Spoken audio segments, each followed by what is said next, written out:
Merci Madame la Présidente, chers collègues. Le filtrage des investissements directs étrangers est évidemment une préoccupation en France et pas seulement depuis le scandale de la vente d'Alstom aux Américains, de General Electric et du rôle négatif joué dans l'ombre par Emmanuel Macron avant de devenir candidat président.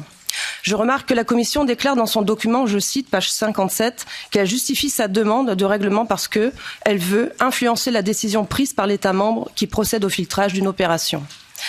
Mais comment la Commission peut proposer un règlement sans définir ce qu'est une entreprise étrangère? Nous devons préciser les critères comme vous avez voulu le faire avec votre amendement 22 que je salue et je vous remercie Madame Anne pour votre très bon rapport. Mais quel est le seuil? Est-ce 50% du capital détenu par des non-européens? Est-ce le lieu du siège social ou du paiement principal des taxes? Est-ce l'influence d'un gouvernement étranger sur cette entreprise par la nomination de dirigeants, quel que soit le niveau de propriété? Est-ce la localisation des employés? Peut-on laisser des investisseurs chinois acheter des sites proches d'installations sensibles?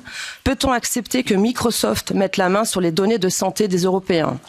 La semaine dernière, j'ai auditionné le responsable du commerce au sein de l'administration de Bruxelles sur le Japon. Et il ne savait pas quel achat japonais avait eu lieu en Europe les 3 dernières années, ni dans les achats de produits européens par le Japon.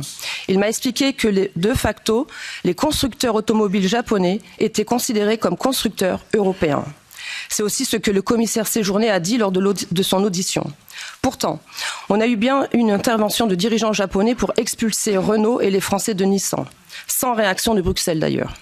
Donc, la Commission veut changer la réglementation pour s'impliquer encore plus dans le filtrage des investissements étrangers, mais quelle est sa position? Madame Lagarde, présidente de la Banque centrale européenne, nous dit qu'il faut acheter des armes américaines et oublier la préférence européenne dans la défense. Donc de quel filtrage parle-t-on et est-ce que la Commission est prête à le préciser? Pour conclure, j'ai hâte de travailler avec tous sur un dossier aussi stratégique. Je vous remercie.